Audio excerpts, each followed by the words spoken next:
guys, magandang hapon. So, eto tayo ngayon guys. Magmerienda tayo ng ano to guys, binatog. May dumaang binatog guys. So, ayan.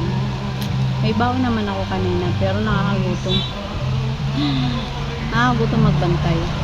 Wala kaming benta ngayon maghapon guys. Walang naligaw. So, tara. Magmerienda tayo kahit wala tayong benta.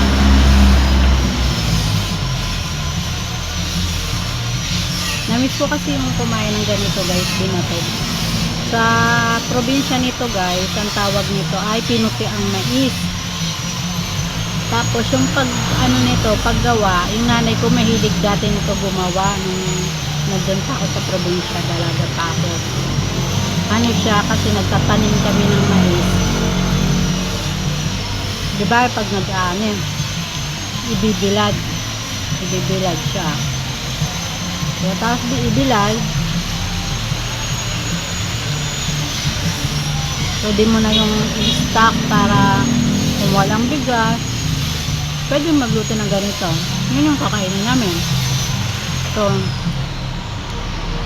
pero awan nandun, hindi naman madalas kami kumain ng ganito kasi may inaani naman yung mga magulang ko na sakahan.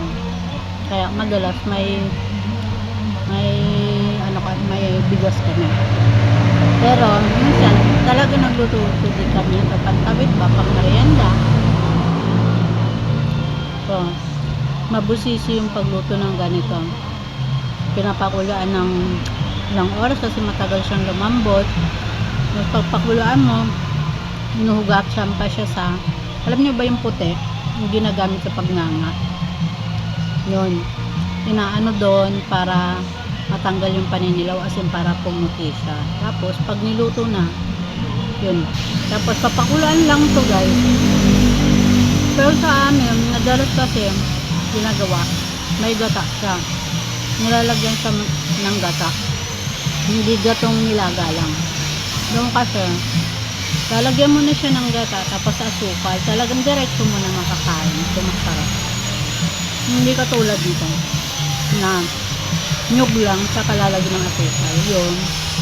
Pag naggumagawa nanay ko, kami, nilalagyan siya ng gata. Niluluto siya sa gata. Tapos lalagyan ng asukal. Sarap doon. Binatog tawag dito, sa amin naman mataang mais, nilaga ano nga ba tawag? Inabuhan ba yun? Parang inabuhang mais.